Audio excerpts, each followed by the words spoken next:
Hello दोस्तों, स्वागत है आपका मेरे यूट्यूब चैनल पर मनोज मैथ क्लासेस में। और आज हम देखो स्टार्ट कर रहे हैं आरबीएससी क्लास 10th की मैथ की क्लास, मतलब मैथ की बुक है। तो उसमें हम दो चर वाले रैखिक समीकरण युग्म यानी कि प्रश्नावली नंबर 3। तो इसमें देखो, सबसे पहले मैं आपको छोटी छोटी चीज़ें बता देता हूँ जो कि आपको जानना ज़रूरी है, फिर हम अपने इसके सवाल करेंगे। जैसे देखो, प्रश्नावली का नाम है दो चरों वाली रैखिक युग्म समीकरण। अब आप पूछोगे सर रैखिक समीकरण कौन सी होती है।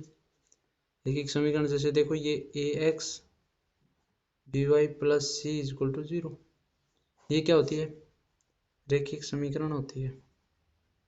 ठीक है, हम समझ गए सर ये रैखिक समीकरण होती है। पर अब देखो, ये रैखिक समीकरण, ये प्रश्नावली दो चर वाली होनी, मतलब दो चरों वाली रैखिक दो चर। अब देखो चर कौन कौन से होंगे इसमें, एक तो ये है और एक ये क्या है, ये रहा वाई।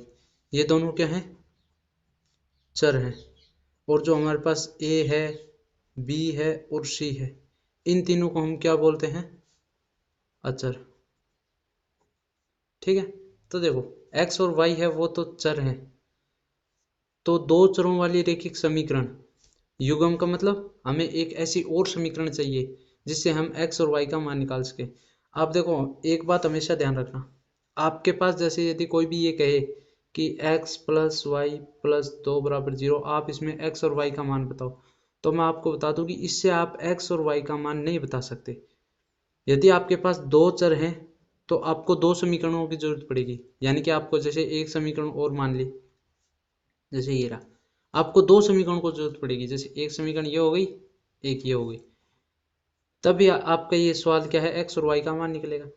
और एक चर है, जैसे आपका एक्स ही है, मतलब जैसे आप एक्स का ही एक्स प्लस 2 बराबर 0, इसमें तो एक चर है, इससे तो आप मान निकाल सकते हो। क्योंकि एक चर के लिए तो एक ही समीकरण की जरूरत होती है, वो समीकरण कौन सा है, ये है। और यहाँ पर देखो दो चर हैं, इसका मतलब हमें क्या चाहिए, दो समीकरण चाहिए, यानी कि हमें एक समीकरण और चाहिए जिससे हम भाई एक्स और वाई का मान निकाल सके।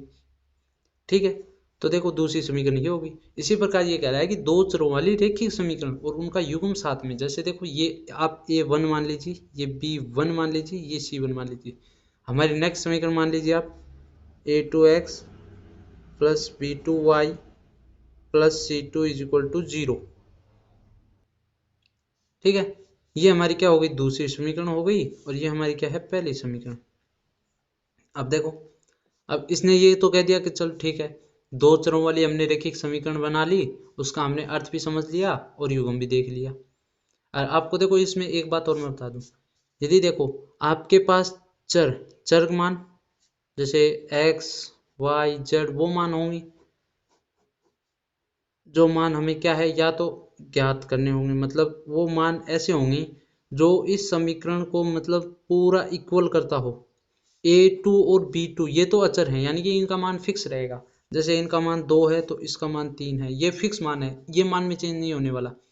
मान में इसमें चेंज होगा कि हम x का मान क्या रखें, y का मान क्या रखें।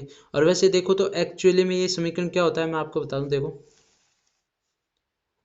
ax प्लस by प्लस सी बराबर 0 एक्चुअली में एक रेखा का समीकरण होता है। रेखा का समीकरण मतलब जैसे देखो, ये आपके पास कोई भी x और y, ये ग्राफ है आपका। ठीक है, ये आपका क्या है, ग्राफ है। ठीक है, तो अब जो ये दिया हुआ है ना आपको, ये है क्या है, कोई भी रेखा है, यानी कि वो रेखा या तो ऐसे जा सकती है या वो रेखा ऐसे जा सकती है, लेकिन वो रेखा है। ये क्या है, एक रेखा है कोई भी। ठीक है, जैसे आपको मैं एक एग्जांपल के तौर पर बता दूं, जैसे 2 प्लस वाई है। अब देखो, हमने एक, ये देखो, एक आलेख बना रहे हैं हम, 1 2 3 4 5 6, 1 2 3 4। अब देखो, यदि आप y का मान 1 रखते हो तो x का मान कितना आएगा, 3, यानी कि y का मान 1, x का मान 3, यहाँ पर मान लीजिए। यदि आप y का मान 2 रखते हो, अब एक की जगह मान लीजिए आपने 2 रख दिया, तो क्या आएगा, 2 और 2 कितने हो गए, 4।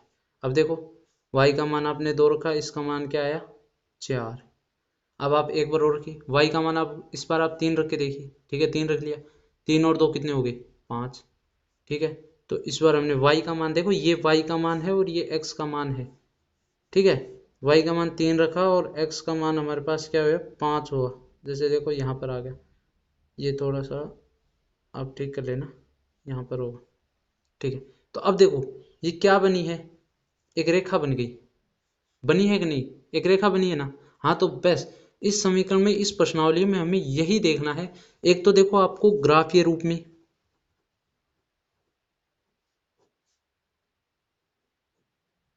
और एक होगा हमारा बीजगणितीय रूप में। इन रूपों में हमें क्या है, सवाल मतलब सोल्व करना है बीजगणितीय रूप में। तो उससे पहले देखो आप एक बात समझो, आपको एक क्लियर बात बता दूं कि यहाँ पर जो हमें ये दो इक्वेशंस है ना, A X plus B Y plus C is equal to 0, यहाँ पर c1 b1 a1 मान ले, एक इक्वेशन मान ले a2x plus b2y plus c2 बराबर 0। इसका मतलब क्या होगा, इस समीकरण में हमारा मेन मकसद होगा ना, वो सिर्फ हमारा x का मान और y का मान ही निकालना होगा, ठीक है। अब देखो इन दोनों समीकरणों के लिए x का मान, जैसे इस समीकरण को सॉल्व करने के लिए x का मान अलग अलग हो सकता है, इसके लिए x और y का मान क्या है, अलग अलग हो सकता है, ठीक है। और इन दोनों का मान, जैसे x का मान जो आप यहाँ पर 1 रखोगे तो यहाँ पर भी 1 रहेगा, यहाँ पर 2 रखोगे यहाँ पर 2, ठीक है। तो इस प्रकार सेम भी रह सकता है, और कुछ आए भी नहीं, मतलब कुछ ऐसे भी होते हैं कि मान लीजिए कुछ मान आए भी नहीं, क्योंकि ये दो क्या है, ये रेखा है, आपको पता है ये रेखा है, ये क्या है, ये भी रेखा होगी, क्योंकि अभी तो मैंने बताया ना कि कोई भी जो इक्वेशन होती है वो एक रेखा ही तो होती है। अब मान लीजिए ये एक रेखा ऐसे है और ये दूसरी रेखा और है। अब मुझे ये बताओ कि मैं आपको यदि दो रेखाएं दूं, ठीक है, आपको मैंने दो रेखाएं दे दी, तो आप उन रेखाओं के साथ क्या मतलब, ऐसा आप क्या बना सकते हो उन रेखाओं से, आप उनको चाहे तिरछा टेढ़ा मेढ़ा आप जैसे भी उसको रखना चाहो वैसे रखो, ठीक है। लेकिन आप इस दो, मुझे ये बताना है कि इन दो को आप कैसे यूज करोगे। अब इन दो का देखो मतलब आप इनको किस किस रूप में निरूपित कर सकते हो। आप देखो एक तो इस प्रकार कर सकते हो कि हम एक दूसरे को क्या करेंगे, क्रॉस करेंगे, ठीक है। या तो हम एक दूसरे को क्या कर सकते हैं, समांतर ले चल सकते हैं, या संपाती, यानी कि एक के ऊपर एक, यानी कि दूसरी, मतलब पहली वाली रेखा है वो यहाँ पर और दूसरी वाली रेखा वो भी इसी के ऊपर, ठीक है। अब इसका मतलब क्या हुआ, जैसे देखो मैं आपको तीनों चीज बता देता हूँ कि देखो इन रेखाओं का काटने का मतलब, जैसे ये रेखाएं आपको यहाँ पर ऐसे काट दी, मतलब इस बिंदु पर काट दी, तो ये बिंदु क्या हो गया आपका 4 और 2। इसका मतलब ये हो गया कि जो आपकी ये क्या है, ये एक रेखा है कि नहीं, आप ये बताना। जो भी ये एक रेखा है ये एक समीकरण है कि नहीं है, और जो ये एक रेखा है ये भी क्या है, समीकरण है। तो अब इसमें ये कहना चाह रहा है कि यदि आप x और y का मान, x और y का मान, अब यदि आप ये दो समीकरण है ना, इन दोनों में जब भी सॉल्व होगी ये समीकरण तभी सॉल्व होगी जब इस x और y का मान क्या होगा, इस समीकरण में रखेंगे। इसके अलावा x और y का मान कुछ और नहीं रख सकते, मतलब इन मानों के अलावा इसमें हम कुछ और मान नहीं रख सकते। अगर कुछ और मान रखेंगे तो ये समीकरण सॉल्व नहीं होगी, ठीक है। और यदि यही मान रखेंगे, क्योंकि अब ये फिक्स हो गया कि इसका सिर्फ एक ही बिंदु मिल रहा है, इसका मतलब ये एक ही बिंदु पर क्या होगी, ये दोनों समीकरण क्या होगी, संतुष्ट होंगी, ठीक है। दोनों समीकरण क्या होगी, संतुष्ट होगी। तो देखो अब जैसे मैं आपको कोई एग्जांपल देता हूं, जैसे देखो हमारे पास ये दो एग्जांपल हैं, ठीक है।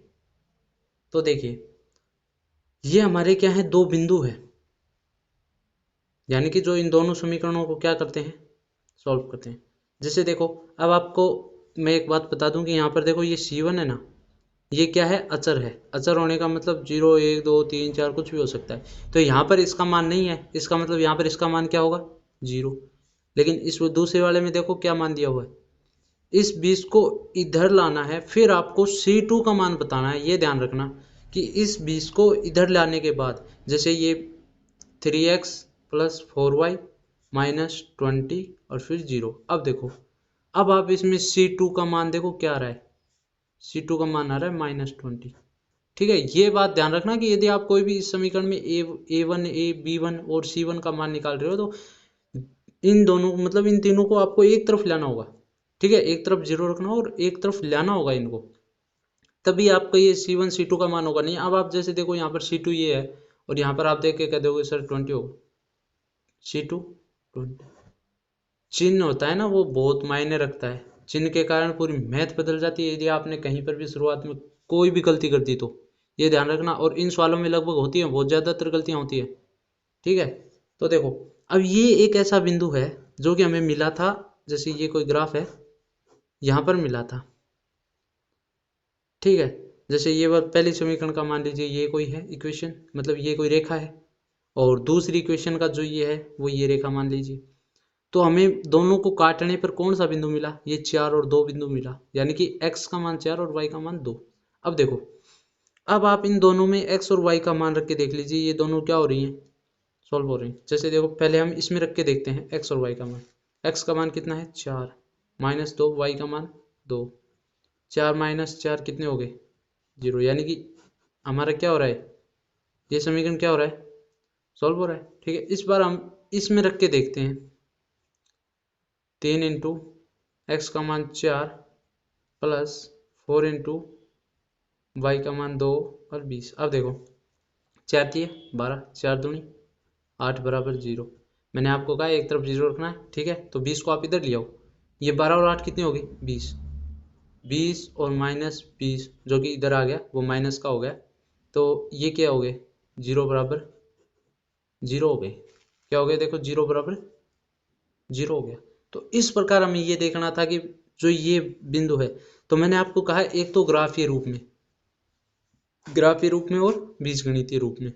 अब इन दोनों में कैसे सॉल्व करना है वो मैं आपको अगली वीडियो में और बता दूंगा। मैंने आपको बस इतना मेन मोटिव ये था कि जो ये ax plus B Y plus C ये क्या चीज़ है, ये एक रेखा है। कोई भी जो भी हमारी x और y की जो भी है ना समीकरण इक्वेशन x और y की, वो हमारा जो भी ग्राफ है उस पर क्या होगी, एक रेखा निरूपित करती है, ये ध्यान रखना।